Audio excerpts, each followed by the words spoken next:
Est-ce que vous avez entendu ce que le PDG d'Anthropic a dit? Il y a quelques jours, il a lâché une bombe lors d'une interview. Il a dit que dans 6 à 12 mois, le métier d'ingénieur informatique n'existera plus. Et oui, je sais ce que vous vous dites. Tout le monde dit ça depuis que l'intelligence artificielle est capable de coder.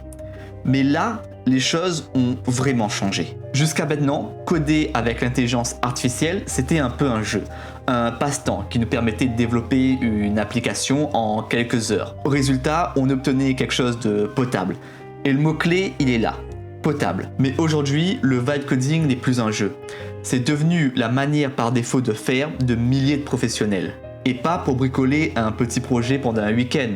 Non, pour travailler sur de vraies applications concrètes, des applications avec des utilisateurs payants. L'époque où les ingénieurs tapaient des lignes de code les unes après les autres est révolue. Aujourd'hui, ils donnent des instructions à des agents IA qui codent à leur place. Ils gardent la maîtrise sur la relecture, la direction technique et le respect des exigences de qualité. Mais l'écriture brute du code, tout ça, c'est délégué. Andrej Karpathy, l'ancien directeur de l'intelligence artificielle chez Tesla, avait inventé un terme pour ça, le vibe coding.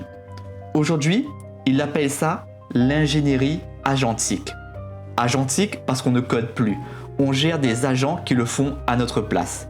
Et ingénierie parce qu'il faut une vraie maîtrise technique pour donner des instructions à ces agents. Il ne s'agit pas juste de taper un prompt comme dans ChatGPT. Non, c'est une vraie discipline à part entière. Parce qu'il y a une vraie profondeur qu'il faut maîtriser pour réussir à orchestrer cet ensemble d'agents. Et dans cette transformation, une chose est sûre, ceux qui ne s'adaptent pas, ceux qui s'accrochent encore à l'idée qu'il faut taper des lignes de code dans un éditeur, ceux-là, ils risquent rapidement d'être dépassés. Non pas parce que le métier aura disparu, mais parce qu'ils chercheront encore quelque chose qui n'existe plus.